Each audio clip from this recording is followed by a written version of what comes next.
Welcome to the Guardianly podcast. I'm Garrett. And I'm Lila. At Guardianly, we're on a mission to modernize the phone call experience, to make it safer, smarter, and more productive. A big part of that mission is protecting you from the growing crisis of scam and spam calls that target millions every day. Technology alone isn't enough. Education is just as important. That's why we share real scam stories with lessons you can use to protect yourself and your loved ones. Today's story takes us to North Carolina, where a woman thought she'd found her dream remote job managing finances for a charity.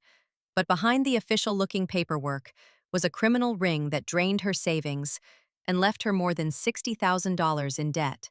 Let's walk through what happened. For Rebecca Adami of Fayetteville, it began like many scams, with a friendly message that grew into trust, then opportunity. The man she met online said he knew someone hiring. Soon, a boss emailed her an offer to oversee the finances of a charity. The documents looked legitimate, complete with logos and signatures. Rebecca opened new checking and savings accounts in her own name to manage the charity's funds. But once she shared her bank and credit card information, the spending exploded. Equipment orders, shipping costs, all supposedly for overseas operations. The charges were briefly paid off. Then the payments reversed. Within days, her cards were maxed out, over $60,000 in debt.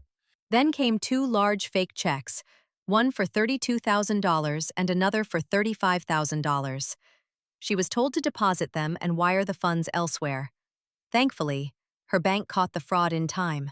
That's when she realized she'd never had a job, only a scam.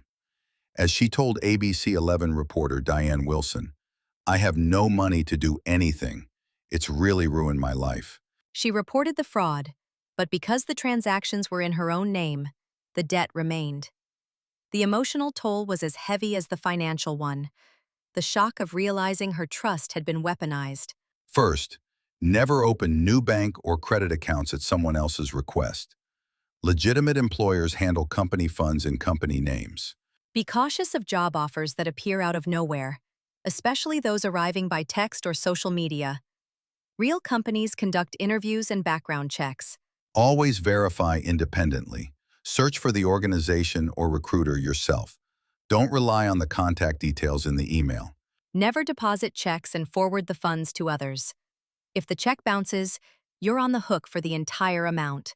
And if you're unsure, use Guardianly Scam Scan to upload suspicious job emails or messages and get an instant AI assessment.